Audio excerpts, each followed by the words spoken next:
jump on over. Hello there, everyone. Welcome back to the farm. My name is Patrick, of course, and this is Crucial Farms, urban and fresh. Thank you for coming by and seeing me.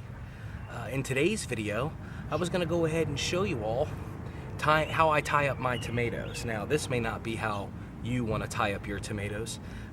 I suggest you watch many videos and take your time to figure out what's going to be the best, fastest route for you. Now, for me, I think I have over 300 tomato plants total here on the farm. So this was my option because high winds will hold these up. As you can see, the strings will flex, there's sticks holding them. I have room to add more sticks, more poles if I need to add more support. But just as simply as you run the strings back and forth and put it up, and I'm gonna show you all the time-saving method I learned by watching YouTube videos. So maybe you've seen this technique, maybe you haven't. If you have, please comment below. If you haven't, go ahead and comment below if you think this is gonna help you. There are many other ways. There's cages. Cages are just too expensive for me for being this many tomatoes. You can do greenhouse tomatoes and just grow them up strings to the ceiling. That's a different way. So whatever technique you're gonna use, this is the best technique I could find for field-grown tomatoes. So you can see the tomato plants here and behind me. So quickly I'm gonna grab the camera and show you all real quick the tomatoes, and then we'll get on to the tying of them. So, all right, let's get on with it. Okay, so right now my tomato plants are a few months old now. It's been about 2 months since I planted them from seed. They are all about 2 to 3 feet tall at the moment and are all flowering, and specifically the Sun Gold variety and the Super Sweet 100 have baby tomatoes already on them. Those are these guys over here. I have been weeding all morning because the weeds are overtaking, but the area I've gotten done is over here. These are all Sun Golds. I have more Sun Golds on the other side of the farm as well, but I've got my Sun Golds up here by the greenhouse area, which are starting to look pretty good. You can see right down to there, and they're all tied up in the same manner. And I have drip irrigation, as I've gone over before. I wasn't able to film that. It was a hot day, and I was like, nope, no time to do that. Just want to show you all real quick. I got flowers on the zucchinis. Oh, a little froggy just went by, but I'll take you guys out here real quick. The jalapeno plants, they're coming along slowly, but check out the squash plants. Yellow squash, there are some yellow squash coming. Down here is, this guy's doing the best right here. He's got 2 nice size ones, so it won't be another week or so we'll be eating some squash. So that's also good. That squash plant doesn't look too good. Watermelon plants are coming along. I had a couple more die. Luckily I still had 5 saved. We'll come down here to the end so you can see the tomato plants. I don't know if you can see yeah, you can see it. Right down there is where I was sitting when we started the video. So this is the other end. These right here, these are all the big beef tomatoes.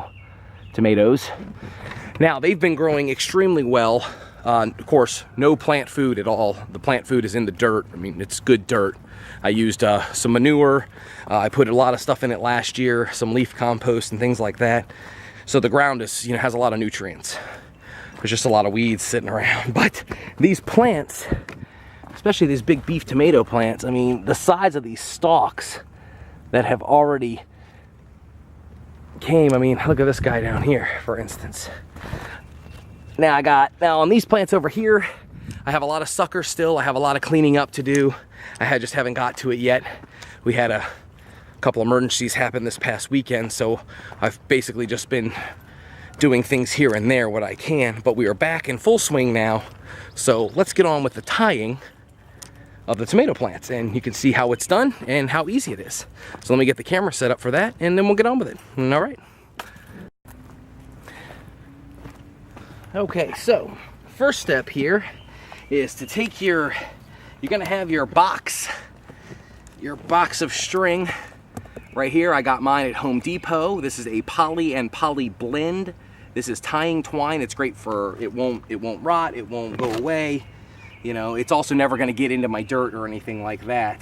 So then you just take yourself a piece of PVC pipe. I got about 3 feet here.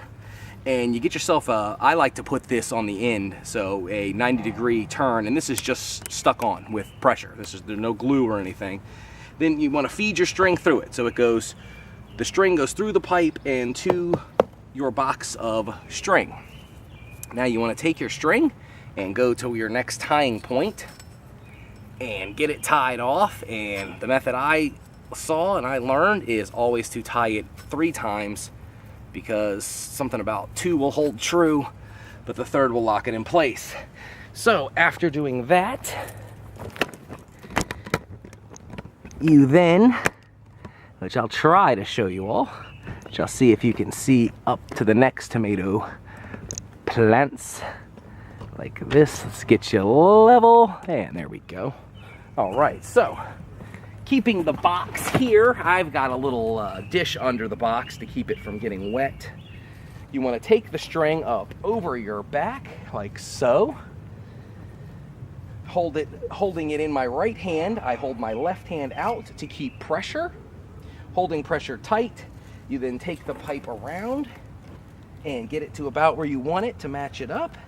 And then you can pull here and pull here. So I pull my right hand and my left hand at the same time, pulling it tight. And because of the PVC pipe holding it there for me, I don't have to bend over, I don't have to reach down, and tie it around 3 times on each pole. Now, after I've tied it 3 times on each pole, I will keep going down the row, all the way down till I get to the metal pole, and I'll do about 5 times there just to make sure it holds tight. And then I'll continue all down to the end, and go around, and then I'll switch the box over to the other side and come all the way back, and then I'll flip my tomato plants. Any that aren't into it, I'll flip them in. So this string is nice and taut, exactly how we want it to be, and as we get to the top, this will keep the plants ever from blowing over. It holds them up, lets their fruit hang off, and like I said, I have room to add extra stakes. It's the fastest method I could think of. I can do all of my areas in less than 30 minutes, maybe 45 minutes. So when I'm sure what would take hours.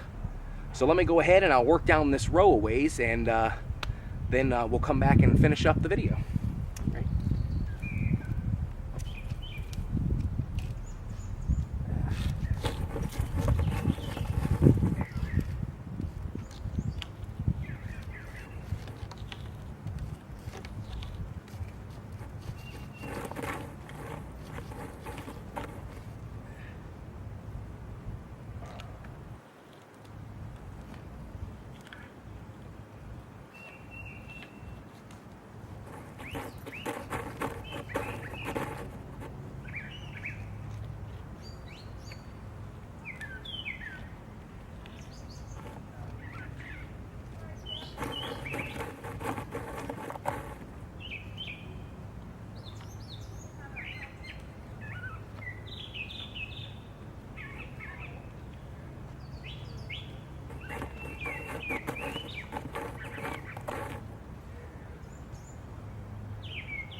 So, other than it being a hot day, it makes tying up the tomatoes a simple and easy task, which I didn't think it was going to be.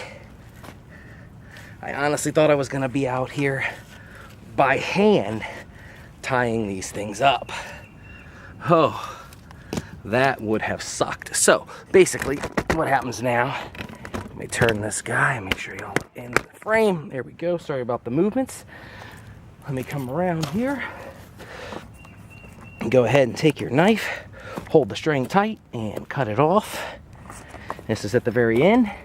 And I always leave the string hanging long from anywhere I ever leave a string, because it costs nothing. And that's it. Tie it off. And once it's tied off, well, that's pretty much it. That's it with the row. Now what we do, the last step, is I will go back along. So let's say like right here, for instance, I'll come back along the whole row, every one of them once I'm done tying them all, and move the plants so that they now go up through the strings where they can. Now, I'm not gonna stress them. So like this plant here, I don't wanna take all of his leaves down here and do this, because now it's, you know, it could be stressing it. So let him hang here. Hopefully the center shoot here will grow up through. And like this guy down here, he got a little smacked there. So we'll make sure he goes back up under and he's okay. And so on and so forth, all the way down the row. Okay, so as I was saying, when you flip the tomatoes up into the thing here, which this is the time I can look out for. There, I see some rubbing on the tomato plants from the string, but nothing that's harmed them horribly. But I'm just looking for, say, suckers. See this guy right here.